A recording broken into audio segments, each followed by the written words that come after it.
Halo, assalamualaikum warahmatullahi wabarakatuh. Berjumpa kembali dengan penulis Gunung ID, sebuah channel yang khusus membahas tentang penulisan fiksi dan juga non-fiksi.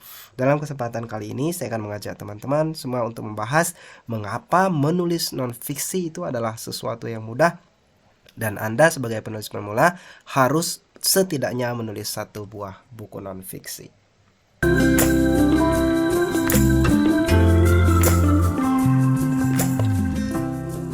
Jika selama ini Anda menganggap bahwa menulis buku non-fiksi adalah sesuatu yang sulit, maka kali ini saya akan mengajak Anda untuk melihat 8 alasan mengapa menulis non-fiksi itu harus Anda lakukan walaupun Anda mungkin menganggapnya sebagai sesuatu yang sulit. Di 8 alasan ini kita akan melihat bahwa sebenarnya menulis buku non-fiksi itu adalah sesuatu yang mudah, sesuatu yang layak untuk Anda lakukan, dan sebenarnya memang lebih menjanjikan daripada penulisan buku fiksi. Nah, bagaimana sebenarnya kita melihat hal ini sehingga saya merekomendasikan Anda untuk menulis setidaknya satu buku non-fiksi karya Anda sendiri. Kita akan melihat 8 alasannya berikut ini.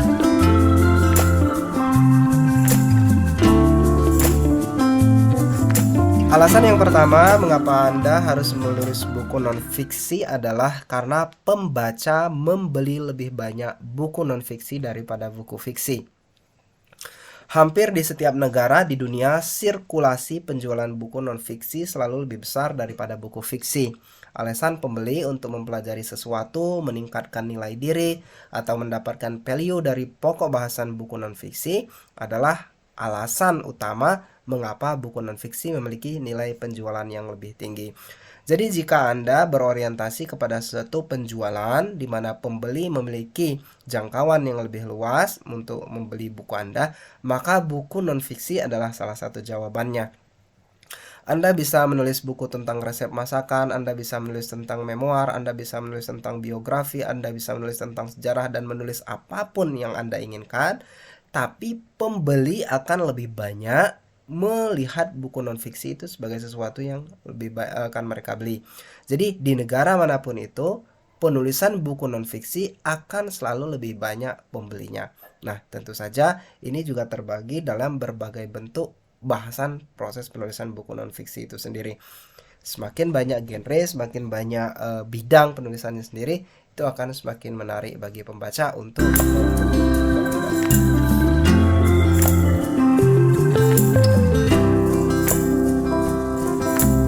Alasan kedua, mengapa buku non-fiksi adalah satu bagian yang harus Anda tuliskan adalah karena menulis buku non-fiksi ini jauh lebih mudah. Nah, jika selama ini Anda menganggap bahwa menulis buku fiksi lebih mudah daripada menulis buku non-fiksi, maka pikirkan lagi.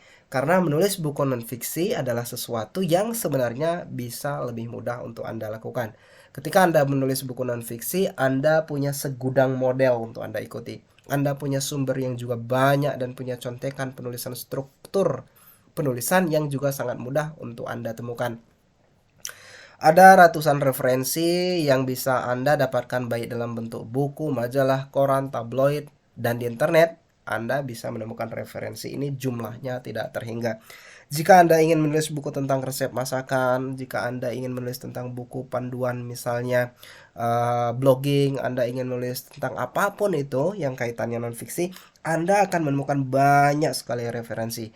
Tinggal nanti Anda mengikuti modelnya, struktur penulisannya, dan membuat ciri khas Anda sendiri. Tapi intinya adalah dengan banyaknya struktur, dengan banyaknya model penulisan buku non-fiksi yang dapat Anda temukan sebagai referensi, proses menulisnya pun jauh lebih mudah daripada menulis buku fiksi.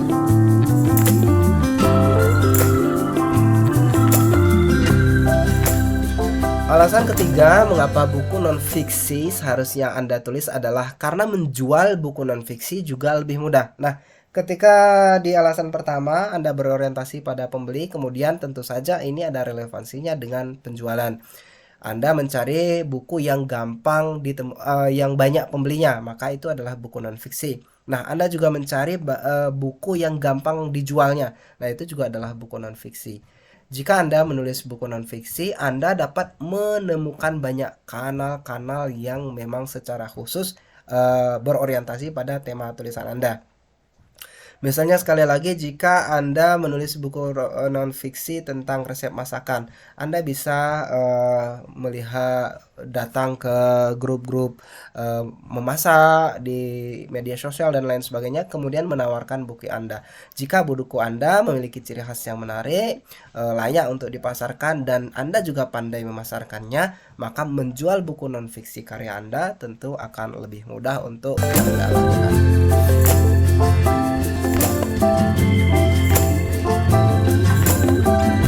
Tips keempat, alasan keempat mengapa Anda harus menulis buku non-fiksi adalah pembaca non-fiksi biasanya tidak rewel masalah harga. Ketika orang-orang merasa membutuhkan nilai-nilai informasi yang terkandung dalam sebuah buku non-fiksi untuk meningkatkan value mereka sendiri, harga cenderung tidak begitu berarti lagi. Dan ini sangat umum dalam penjualan buku non-fiksi. Nah, itu adalah hal yang menarik dalam penulisan buku non-fiksi, sehingga Anda sebagai penulis memang harus menuliskannya. Selain memiliki lebih banyak pembeli, lebih mudah pula untuk dijual, biasanya pembaca atau pembeli buku non-fiksi tidak terlalu perhitungan masalah harga. Ketika mereka sudah merasakan manfaatnya atau mengetahui apa manfaat yang mereka dapat peroleh dari buku non-fiksi yang Anda tuliskan, berapapun harga yang Anda pasarkan, berapapun harga yang Anda letakkan sebagai bandrol dari buku non-fiksi yang Anda tulis, tidak akan menjadi masalah lagi.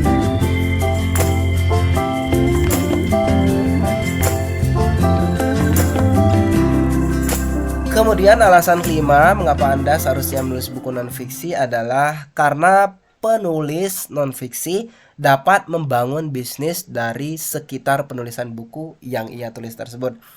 Misalnya para penulis buku non-fiksi yang bercerita tentang motivasi. Nah, mereka kadang-kadang dapat menjadi motivator karena mereka dapat membangun bisnis dalam hal motivasi tersebut. Kemudian penulis buku tentang budidaya tanaman hidroponik misalnya, atau buku non-fiksi tentang beternak, atau buku non-fiksi tentang traveling.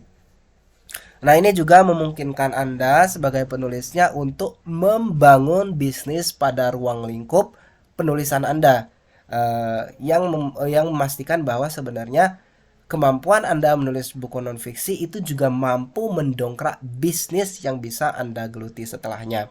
Misalnya Anda sekali lagi menulis buku tentang memasak, resep masakan, Anda mungkin bisa menggeluti bisnis masakan, yang kemudian buku Anda menjadi salah satu portofolio Anda mengenai kepakaran Anda dalam bidang memasak tersebut.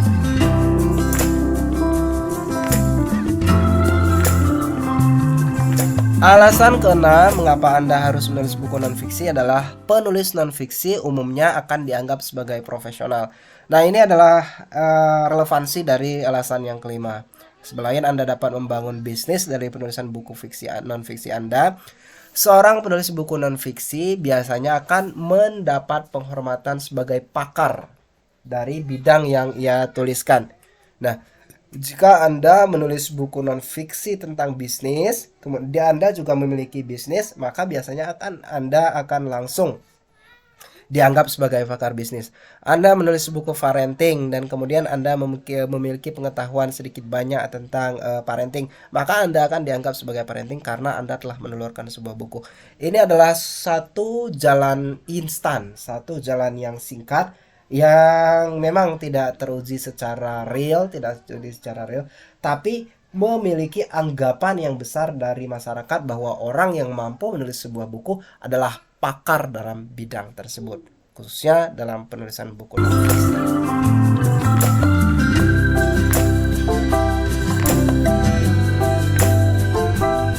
Kemudian alasan ketujuh mengapa buku non-fiksi Anda harus tuliskan adalah karena buku non-fiksi umumnya lebih berumur panjang. Buku non-fiksi dengan tema-tema yang umum adalah tema yang kadang-kadang dapat menjadi sesuatu yang abadi. Artinya Anda menulis buku non-fiksi seperti ini seolah menerbitkan satu produk yang dapat konsumen gunakan berkali-kali. Selama temanya masih relevan dan bahasan juga masih memiliki korelasi dengan dunia modern, buku non-fiksi akan terus menarik bagi pembaca. Nah, sekarang kita lihat bagaimana penulis-penulis besar menghasilkan karya non-fiksi mereka tentang filsafat, tulisan Aristoteles, tulisan Plato, segala macam masih dibaca hingga hari ini. Padahal itu ditulis pada tahun awal-awal Masehi. Kita juga melihat karya-karya non-fiksi dalam dunia Islam, bagaimana Muqaddimahnya Ibnu Khaldun. Itu juga adalah salah satu karya non-fiksi terbesar. Dan hari ini tetap masih relevan untuk dibaca. Nah, ini berbeda, walau terkadang ini tidak selalu terjadi begitu. Ada beberapa karya-karya fiksi yang booming hanya pada satu saat. Itu misalnya hanya dibaca pada 10 tahun, satu dekade, tapi kemudian ketika waktu bergulir, zaman berganti, buku non fiksi tersebut sudah tidak ini lagi, sudah tidak relevan lagi untuk dibaca secara luas bagi pembaca.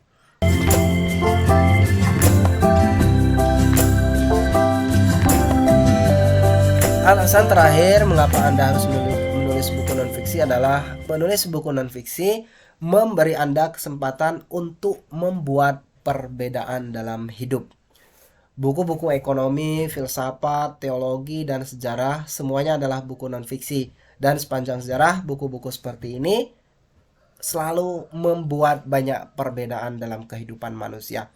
Anda tentu dapat menyebutkan banyak sekali buku-buku yang kemudian mampu memberi perbedaan dalam tata cara cara pandang hidup manusia. Dan itu hampir semua adalah buku non-fiksi. Bisa ini artinya adalah sesuatu yang negatif, sesuatu yang positif, tapi kemampuan buku non-fiksi untuk menjabarkan pandangan hidup, segala sesuatu yang baru, kemudian akan melahirkan sesuatu yang baru bagi perkembangan manusia. Orang-orang akan melihat, kemudian berpikir, kemudian melihat panduan segala macam, kemudian melakukan sesuai dengan panduan, kemudian menciptakan sesuatu yang baru.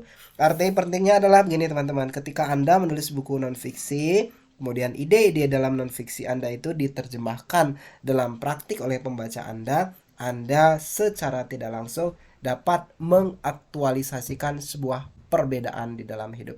Itu kira-kira ini.